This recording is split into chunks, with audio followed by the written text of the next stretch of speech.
देखिए गोरा साहब, आप सभी को सादर वो करते हुए मैं अपनी बात ये बताता हूँ कि एक चीज आप देखिए कि जब लोहिया और समाजवाद और सारी चीजों का विषय चल रहा था, उस समय परिवारवाद की बात उठी थी।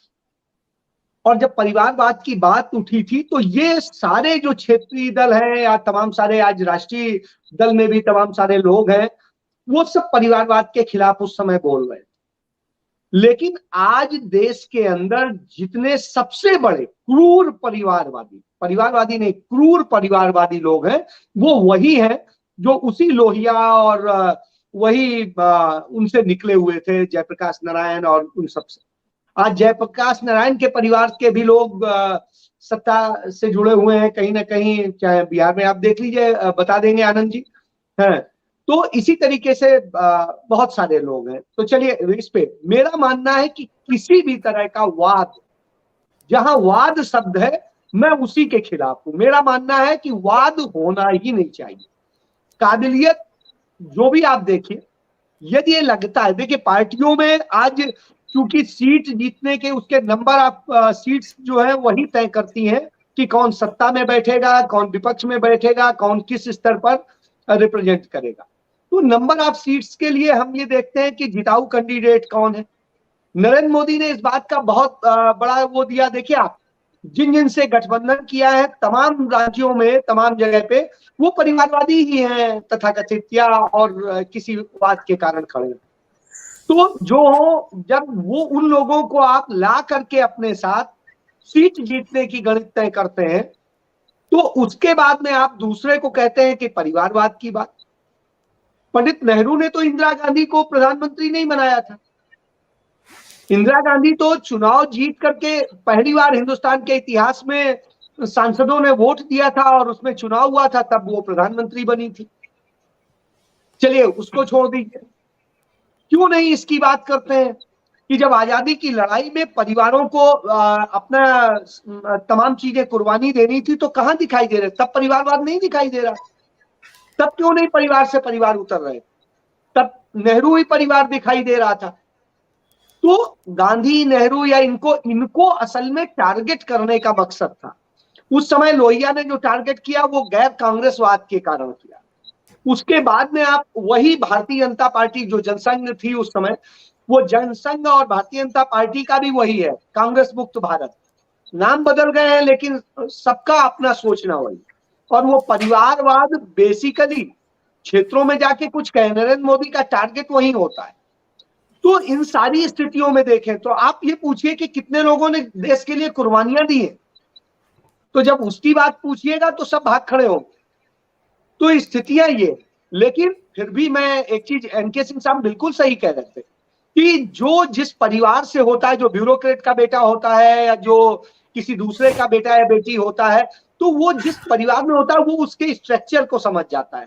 उसके घर में उस टाइप के लोग आते हैं जिनसे वो डिस्कस करता है, तो उसको उसकी बहुत सारी ट्रेनिंग बगैर कुछ किए मिल जाती है।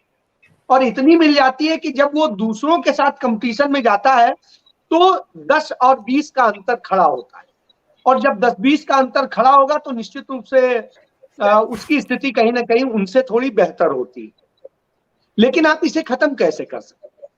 इसका कोई आपके पास वो नहीं है। आप ये भी नहीं कह सकते कि एक परिवार का व्यक्ति दूसरा नहीं होगा। हो सकता है वो बहुत काबिल हो, उससे ज्यादा काबिल हो। इंदिरा गांधी जैसी काबिल प्रधानमंत्री हुई, देश को मिली। नेहरू की बेटी थी, यदि ये कह के उन्हें इग्नोर कर दिया जाता कि वो नेहरू की बेटी है, तो शायद इतनी बेहतर प्रधानमंत्री भारत को नहीं मिल पाती। राजीव गांधी राजनीति में नहीं आना चाहते थे, बाय डिफॉल्ट आए, लेकिन आने के बाद में उन्होंने जिन क्षेत्रों में जिस चीजों को लेकर के काम किया, हालांकि उनका उस समय तक कोई बड़ा एक्सपीरियंस नहीं था, लेकिन हारने के बाद उन्होंने मेहनत की, उन्होंने बहुत सारी चीज भारत को समझने की कोशिश की। तब तक दुर्भाग्य से वो नहीं रहे। उसके बाद में आप देखिए श्रीमती गांधी जो है आई जब, सोनिया गांधी, और सोनिया गांधी की स्थिति आप देखिए तो वो आई जब तो उन्हें लाया गया, जबरन लाया गया। वो आने की इच्छुक नहीं थी। राहुल गांधी इच्छुक नहीं थे। राहुल गांधी लंबे समय तक उनसे संघर्ष करते रहे कि हम नहीं आएंगे, लेकिन फिर अंततः उन्हें भी लाना पड़ा। तो आप सोचिए, रोज मांग उठती है कि क्यों नहीं प्रियंका को ला रहे हैं, कितने सालों से हम आप सुन रहे थे। तो आप मजबूर कर रहे हैं, लोग मजबूर कर रहे हैं कि नहीं परिवार को लेके आओ। तो हमारे देश की या दुनिया में बहुत सारी जगह पे एक संरचना इस ढंग की है, हम सामाजिक प्राणी हैं कि हमें लगता है कि उस परिवार में ही चमत्कार होता है और उस कारण से बहुत सारी चीजें होती हैं। और मेरा मानना है कि फिर भी जहां कहीं पर भी अच्छे लोग हैं और कर सकते हैं, परिवार के लोग कर सकते हैं, उन्हें आगे आने से रोकना नहीं चाहिए, ऑब्स्ट्रक्शंस नहीं लगाने चाहिए। उनको लांछन लगाने की बजाय थोड़ा सा कैप होना चाहिए कि दूसरों को भी मौका मिले और वो किस तरह से कर सके, उसके लिए कुछ चीजें होनी चाहिए। और उसके लिए क्या किया जा सकता है इस पर विचार करने की जरूरत है। और लेकिन मैं ये मानता हूं कि आप देखिए, यदि क्षेत्रीय पार्टियों की बात करेंगे तो वहां से ज्यादा तो परिवारवाद कहीं नहीं है। वहां वो भी है, उनकी बीवी भी है, उनका बच्चा भी है, उनके चाचा भी है, उनके भतीजे भी हैं, उनके भी है। तो परिवारवाद तो ये होता। यहाँ पर देखिए, सोनिया जी ने जो आदर्श प्रस्तुत किया था, वो आदर्श संभवतः मुझे हिंदुस्तान के इतिहास में और कोई दूसरा दिखाई नहीं देता है कि उन्होंने प्रधानमंत्री बनने से उन्हें कोई नहीं रोक सकता था, लेकिन उन्होंने कहा नहीं। तो आप समझिए, उसके बाद वो चाहती तो राहुल गांधी को बना सकती थी, कोई नहीं रोक सकता था। विद इन पार्टी प्रधानमंत्री बनाने की मांग 2009 में उठ रही थी। एनके सिंह साहब बताएंगे इस बात को ज्यादा बेहतर। और स्थिति ये है कि उसके बावजूद सोनिया जी नहीं तैयार हुई। और एक घटना का मैं खुद चश्मदीद हूं, और ये 2013 की बात है, और दिल्ली में एक मीटिंग हो रही थी, तब मांग उठी कि नहीं अभी बना दिया जाए, लेकिन सोनिया जी तैयार नहीं हुई। तो उन सारी चीजों को लेकर के एक चीज माननी पड़ेगी कि जिस तरह से है परिवारों को लेकर, लेकिन आज जिस तरह से राहुल गांधी संघर्ष कर रहे हैं कांग्रेस के लिए, आप ये समझिए, या विपक्ष की भूमिका के तौर पे मुद्दे उठा रहे हैं, कर रहे हैं, कौन सा और जो है विपक्ष का लीडर है जो उस तरह से उठा रहा है और कर रहा है। तो ऐसी स्थिति में तो ऐसे परिवार कम से कम अच्छे हैं जो लड़ाई तो लड़ रहे हैं। और जो सिर्फ सत्ता सुख के लिए परिवारवाद कर रहे हैं, समस्या वहां है। जो सिर्फ सत्ता के लिए जाते हैं, साहिब सिंह वर्मा के बेटे को देख लो, किसी और के बेटे को देख लो, आपने ही बताया मेनका गांधी जब उधर चली जाती है तो परिवारवाद नहीं होता, यहाँ रहेंगी तो परिवारवाद है।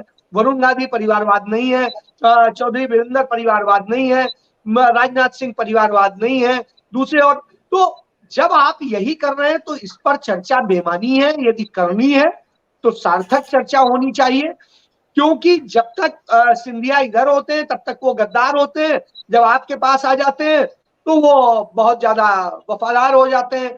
तो आप समझिए कि इस तरह की स्थितियां हैं कि जब आप तब झांसी रानी की महिमा मंडन करेंगे, और जहां झांसी की रानी आपको सपोर्ट नहीं करती है आप उन्हें गाली देने लगेंगे।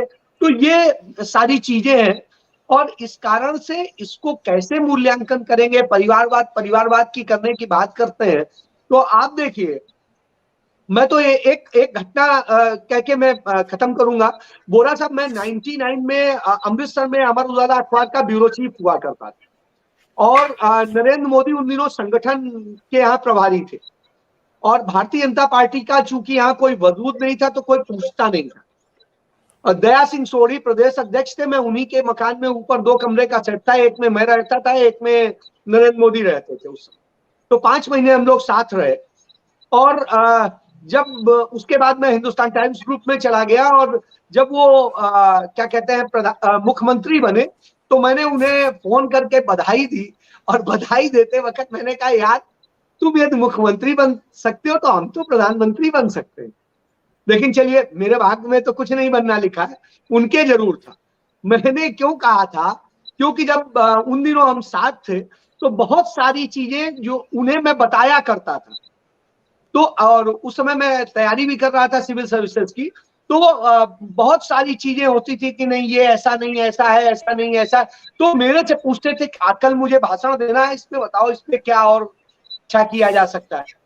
तो मैं बताता था। तो मुझे याद है कि बहुत सारी चीजें, इसलिए मैंने ये शब्द कहे थे। तो आज मुझे लगता है कि लेकिन वो आज काबिल हो गए हैं, और देश कहता है कि हाँ, और उनके लोग कहते हैं विश्वगुरु हैं। तो अब विश्वगुरु कुछ बोल रहे हैं तो उस पर क्या सवाल किया जाए।